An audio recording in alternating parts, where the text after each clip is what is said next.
In this video, I'm going to talk about 9/11.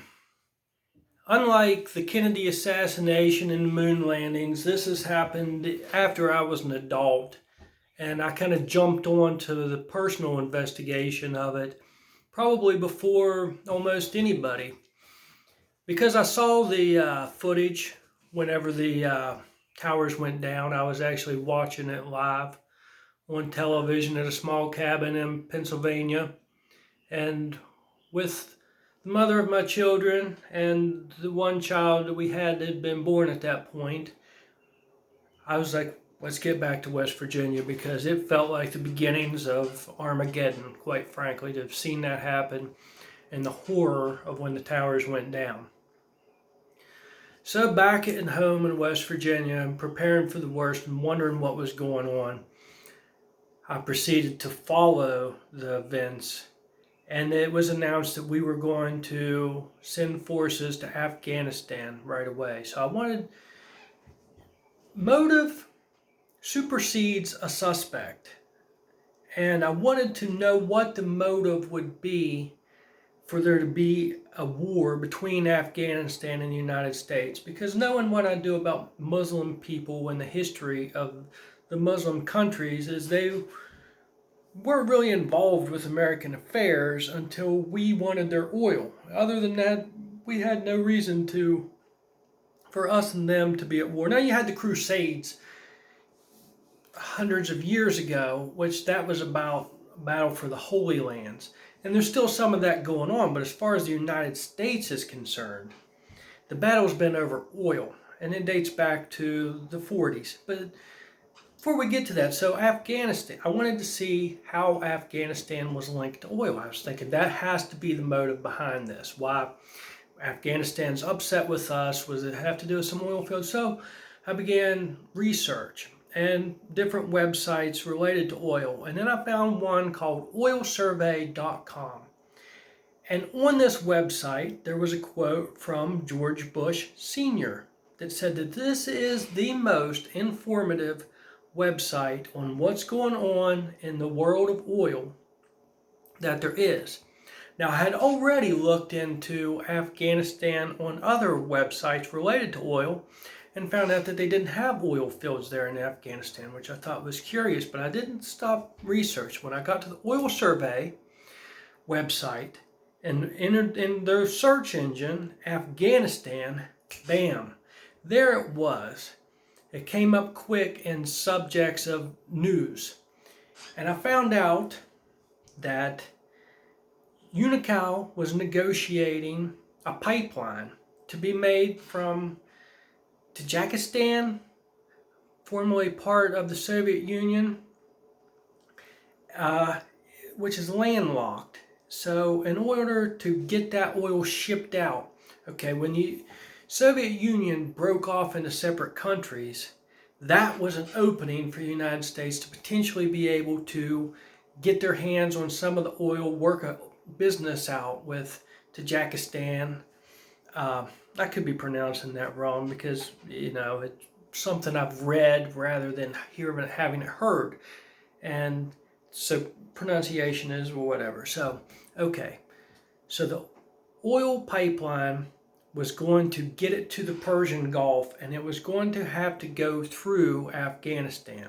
Well, there's a problem with that, because since many of the Arab peoples are still living in a time of riding camels and aren't using cars, the serious hardliners of the Muslim faith cling to the old ways. They're not looking to develop into uses of oil. So therefore, any connection with what's going on with America and the Western world is considered to be, part of the dark forces that are intruding upon their faith, and their way of life. So we would need protection of this pipeline against potential people that would want to blow it up and stop the flow of oil. So in order to find the people to police the pipeline, Unocal Oil Company was negotiating with the Taliban. Now, this was all listed prior to September 11th, and in August, breakdown happened in negotiations between Unocal Oil Company and the Taliban. And Unocal Oil Company, as was reported on oilsurvey.com, said, "You will either accept our red carpet offer or you will receive a carpet of bombs." Now let that sink in for a second, that this is a private United States company making a threat of war, as if they could have the say in what our military does. Well, now put in perspective, we had an oil president, we had a Texan who was in office, who was in oil before he was into politics. And the fact that he had formerly went to college at Texas A&M with somebody who worked for Unocal Oil Company. So they did know that they did have some pull for the government. But in order to get a carpet of bombs, it was going to require a justification for the United States people to get behind this war effort. That is the motive behind 9/11.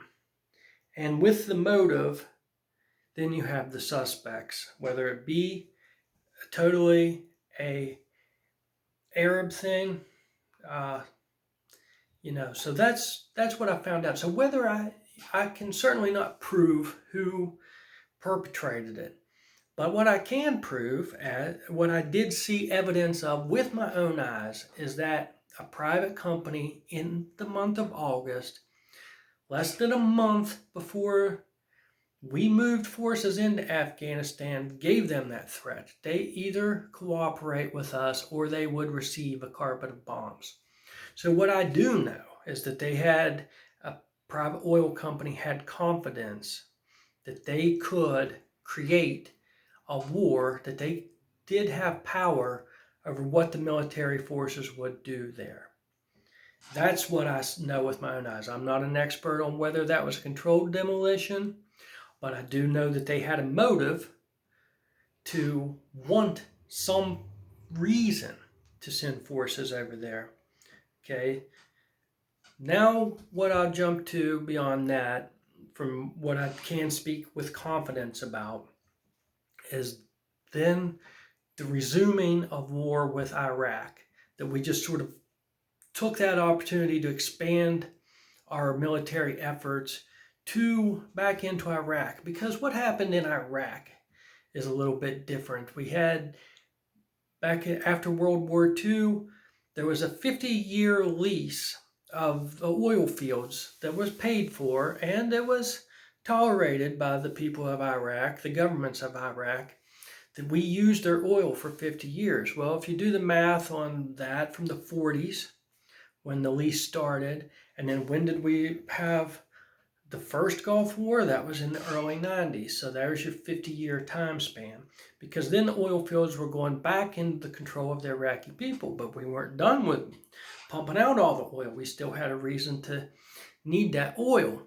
Saddam Hussein and his country were going to be able to use that oil to grow as a powerful nation, where before it was all going to Britain and the United States. So there's your motive for wanting to really go back to Iraq rather than having anything to do with 9/11 and the bombings. That was definitely a matter of us wanting that oil.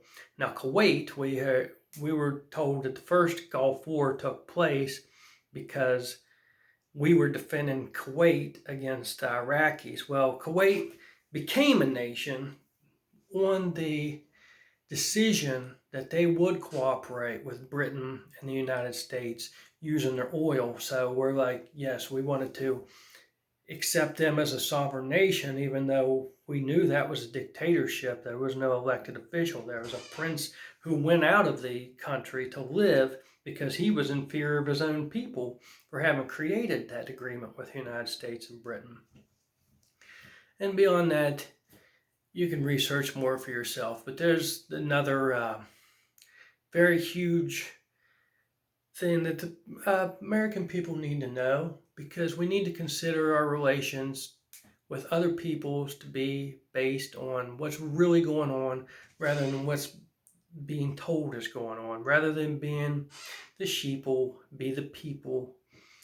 And the truth, whether it tears down your beliefs or not, wouldn't you rather know the truth? And that's what we need to seek. That's what I want to promote. And we're all learning. And as far as there being things that I've witnessed and thought for myself, and then later found out I was incorrect about, absolutely, 100%. And it's not the end of the world to find out that you were wrong, but to take a lie, know it's a lie, and then impose it on other people, and justify it all for being for the greater good in the long run. I don't believe in that. I believe that the truth is the greater good in the long run.